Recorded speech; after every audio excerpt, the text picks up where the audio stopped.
Hello everyone, my name is Ricardo Bravo, and before I get started with this video, I would first like to highlight my intended audience for it. If you're a college-age student who has a strong passion for the music genre of hip-hop and strongly believes in the importance of addressing these social issues and many more, then I hope this video touches you in a positive way. Now in the short clip you just saw, it features Missouri hip-hop recording artist Tef Poe, who is seen right here, sitting on the left. And in a short little freestyle that he does for us, he basically talks about his frustration with America and how he feels that the country doesn't like him nor the black community, while also noting that they kill people based on the color of their skin. And it's really through this that we can see that hip hop can be used to communicate a very powerful message. With this in mind, I'm going to be talking about rap music and how it's been used to enhance public awareness on prominent social issues, such as police brutality, racism, and racial inequality, which can involve many different aspects, right? But for this specific video, I'm looking at the idea of redlining. But to start off with how hip hop has been used to address these prominent social issues, I want to first mention legendary Compton rapper Kendrick Lamar, who is seen right here in this clip. But basically, on March 15th, 2015, Lamar released one of the most important groundbreaking albums of the 21st century, known as To Pimp a Butterfly, a project that became universally acclaimed and praised not just for its beautiful musical landscape of jazz, soul, and funk, but also for its subject matter that centered around systemic racism, police brutality, black liberation, depression, fame, and success. And one standout track that I specifically want to mention from the album is the hit single titled All Right, which became a national anthem for the Black Lives Matter movement and essentially was one of the driving forces during this Cleveland protest that occurred on July 26, 2015, in which activists are seen chanting the song and refusing to let a police officer drive away with a 14-year-old that was arrested due to the fact that he was allegedly intoxicated, or so they say. Here's the video. We gon' be alright. We gon' be alright. We gon' be alright. We gon' be alright. We gon' be alright. We gon' be alright. We gon' be alright. We gon' be alright. We gon' be alright. We gon' be alright. We gon' be alright. Now, as you saw, there's people chanting lyrics to the song and blocking some of the officers' cars that contain the 14-year-old. It's now known, according to this article, that the teenager was violently slammed to the ground by a police officer, which is police brutality. Now, in my opinion, this scenario right here is a really great example of how hip hop music can be used to create public awareness on this type of issue. Through the chanting of this popular song, let the world know just how powerful hip hop was as a form of communication. This made news headlines, YouTube videos, and other mediums. And it's really through this song that all these people were able to come together to find the courage and motivation they needed to truly combat this very unlawful practice. And I just find this absolutely beautiful. It's phenomenal to me. It's inspiring and it really lets you know just how powerful music can be and how it, can be able to, raise this conversation, a conversation on these very important social issues. And essentially, the protest managed to pay off. According to this article, it is now known that the child was released from the police officer's hands and was taken back to his mother. Another example of hip hop being at the forefront of these social issues comes from Massachusetts rapper Joyner Lucas, who specifically addressed the issue of racial inequality in this song. Now, for this next clip, I'm not going to play the song since it contains profanity and other offensive language that I don't think would be appropriate for this school related video, but here you go. Now, the song is titled I'm Not Racist, and it was released on November 28th, 2017, along with this accompanying music video. And in the video, it shows two different races, both narrated by Joyner. One is this white man right here, and the other is a black man. But to start off, this white man, the red hat, gives a list of grievances against black people.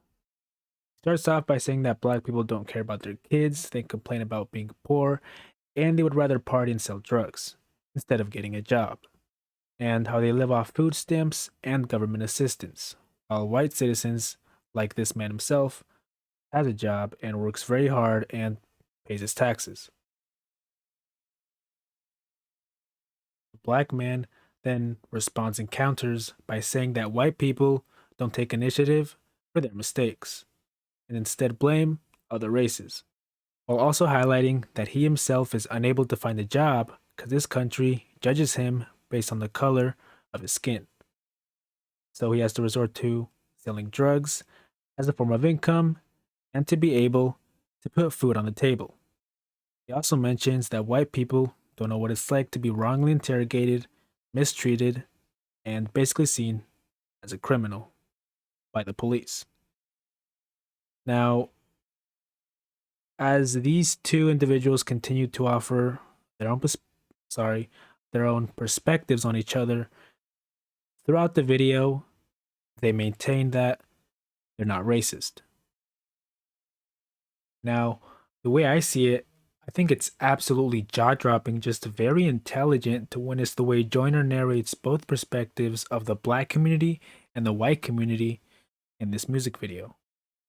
It's really through the art form of hip hop that we're able to get a better understanding on this vast racial gap that exists and still may exist between these two racial groups, both economically and personally. One doesn't know what it's like to be negatively stereotyped by the police and unable to get a job because of it. The other doesn't understand why they don't own up to their mistakes and instead blame other people for them. And since this video covers these topics and it also reached 148 million views on YouTube, we can really get a sense of how strong hip hop's reach is and how it's able to generate a huge amount of awareness on these prominent social issues, especially this one of racial inequality. And this video to me is one of the most provocative videos of around this time. And it really brought this discussion of racial inequality back into the limelight. For my last and final example, I would like to highlight California rapper Childish Gambino, who's seen right here sitting on the left. And he basically released a song that many of you are probably familiar with. It's called This Is America, released on May 6th, 2018. Essentially, the song addresses a string of different social issues, such as gun violence, slavery, and racism.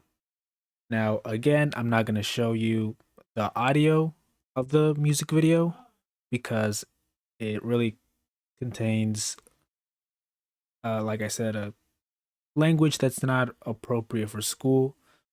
And I feel like it's really more important to focus more on the video itself than lyrics. I'll show you why in a second. And it's these topics that can be found through the symbolism of this music video. First, there's Gambino's very goofy smirk that he's about to make right here, which is essentially a reference to the racism from the minstrel show era during the 19th century, in which black people were depicted in a dehumanizing, cartoonish way to entertain white audiences. There's also the reference to the June 17th, 2015 Charleston shooting that was performed by 21-year-old white supremacist Dylan Roof, who killed 9 black church members during a Bible study. This can specifically be seen right here when Gambino pulls out a firearm and violently guns down this church choir that is singing behind him. Now, again, I'm obviously not going to show this part of the video because it's a very graphic and violent scene, that I feel is not appropriate for school audiences. But if you want to watch it, the video is on YouTube. Lastly, in the final closing moments of this music video, you have a very terrified Gambino running away from these mysterious strangers that are chasing him down a very dark and black hallway. And this right here is definitely a reference to the idea of slavery, dating back to America's dark past and how a black slave would try to run for their life away from his/her owner. And through this picture, we can see a clear depiction of that. Now, in my eyes, this music video served as a great catalyst in raising public awareness on these certain major issues that plague our country, such as mass shootings and racism, which in this nation, it almost seems as if that's normal nowadays, right? And we really get a sense of that normalization through this picture right here, which is Gambino dancing with these school children as chaos seems to be ensuing in the background, right? You have people rioting, cop cars being burned down. There's a lot of violence here. So it's not just Gambino raising awareness on these issues, right? It's bigger than that. It's like it's through the essential use of hip hop and this imagery that Gambino is essentially waking America up, letting the nation know that hey, these issues still exist. And instead of taking initiative and trying to ameliorate or solve them, we choose to be distracted, like Gambino is in this music video, right? You see all this chaos happening and he's just dancing, right? It's almost as if he's embracing, or he's like the depiction of America embracing these issues, right? So while the world seems to be crumbling down, America is just kind of like dancing away and not really considering them, which I guess is kind of clear if you think about it, since these issues keep on happening, right? And I think that's absolutely just beautiful the way he does this. I feel like it's really eye opening, right? Because it's, I mean, police brutality and mass shootings, these things tend to happen a lot nowadays in our country, right? And once they happen, we can't do anything about them. They just kind of happen. We're at a point right now in our lives where we're just finding that as normal. And with hip hop, I feel like it's not just about the lyrics of the song that matter.